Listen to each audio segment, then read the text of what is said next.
হঠাৎ করেই মোবাইল গ্রাহকরা ঝুঁকছেন বিএসএনএল পরিষেবার দিকে। মঙ্গলবার দলে দলে মোবাইল গ্রাহকরা আসেন বিএসএনএল অফিসে। তারা জিও, এয়ারটেল প্রভৃতি প্রাইভেট সংস্থার সিম পোর্ট করে বিএসএনএল এর গ্রাহক হন।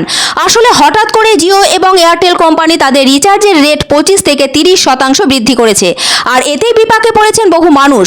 অন্যদিকে বহুদিন ধরেই কম টাকায় বিএসএনএল পরিষেবা দিয়ে চলেছে, ফলে গ্রাহকরা আবার বিএসএনএল এর সিম নিতে আগ্রহী হয়ে উঠেছে। বিএসএনএল এ একাধিক জনপ্রিয় চ্যারিট রয়েছে। 209 টাকা দিয়ে রিচার্জ করে 90 দিন ভ্যালিডিটি পাচ্ছেন বিএসএনএল গ্রাহকরা। সঙ্গে মিলছে 6 জিবি ডাটা।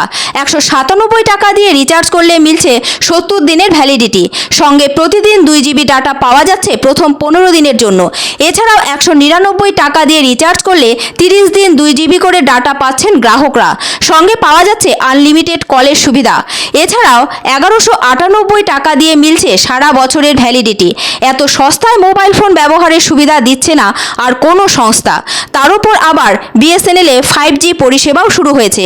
হঠাৎ করে জিও ও এয়ারটেলের মোবাইল রিচার্জের টাকা এতটা বৃদ্ধি পাওয়ায় খুবই অসন্তুষ্ট গ্রাহকদের একাংশ।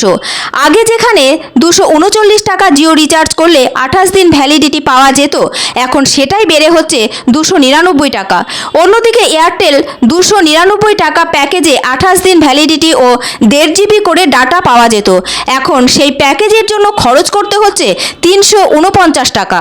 এই বিপুল পরিমাণ রেট বৃদ্ধিতে ক্ষুব্ধ এয়ারটেল ও জিও গ্রাহকরা বিএসএনএল এর সিম পরিবর্তন করে নিচ্ছেন। অন্যদিকে বিএসএনএল এর এক পুরনো গ্রাহক বলেন, বিএসএনএল অনেক দিন ধরেই লোভনীয় অফার দিচ্ছে, আমরা সেটা উপভোগ করছি। তিনি আরও বলেন, শহরে বিএসএনএল এর নেটওয়ার্ক খুবই ভালো, গ্রামে কোথাও কোথাও একটু সমস্যা হয়। অন্যদিকে জলপাইগুড়ি বিএসএনএল দপ্তরে এদিন অনেকেই এসেছিলেন জিও এবং এয়ারটেল ছেড়ে বিএসএনএল গ্রাহক হতে।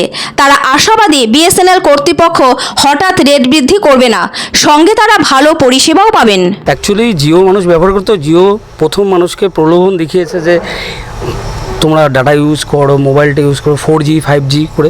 তারপরে দেখা যাচ্ছে বেসিক্যালি 2 বছর 3 বছর পরে তারা রিচার্জ প্ল্যান পাল্টে দিচ্ছে, যেটা কিনা অনেক আমাদের কাছে না হলেও অনেকের কাছেরই এটা মানে সাধ্যের বাইরে হয়ে যাচ্ছে। সবসময় প্ল্যান এর সাথে থাকতে হবে এরকম না, যেখানে আমরা সুযোগ সুবিধাটা বেশি পাবো সেখানেই যাব।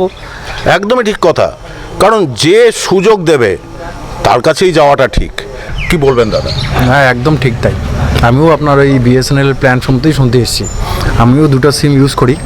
তার মধ্যে আমার এয়ারটেল যে সিমটা, সেই সিমটা আমার বাড়িতে খুব একটা নেটওয়ার্কও ভালো কাজ করে না, ঠিকঠাক কাজ করে না। তো আমি এটা তার জন্যই এসেছি যে খোঁজখবর নিতে, প্ল্যানিং নিচ্ছি আমিও বিএসএনএলে পোর্ট করবো। যেরকম খুব অল্প কিছুর মধ্যে যদি আপনি শুধু ভ্যালিডিটিটা আপনি চাচ্ছেন যে আমার কথা বলার তো দরকার নেই, আমি শুধু ভ্যালিডিটিটা করব, তাহলে আপনি 107 করুন। 107-এ আপনি 35 দিন সিম ভ্যালিডিটি পাবেন, 200 মিনিট ফ্রি পাচ্ছেন এবং 3 জিবি নেট পাচ্ছেন 35 দিনে। এরকম অনেক কিছু আছে। 201 আছে, যারা GP2 মানে অনেক দিন হয়ে গেছে, ধরুন যে তারা করেনি, রিচার্জ করেননি বা কিছু, তাদের জন্য 201-এ হচ্ছে 300 মিনিট আপনি ফ্রি পাচ্ছেন, হ্যাঁ, আর হচ্ছে 90 দিন আপনি ভ্যালিডিটি পাচ্ছেন। এটা হচ্ছে 201। এরকম নানান ধরনের আছে, যেরকম 797 300 দিনের জন্য।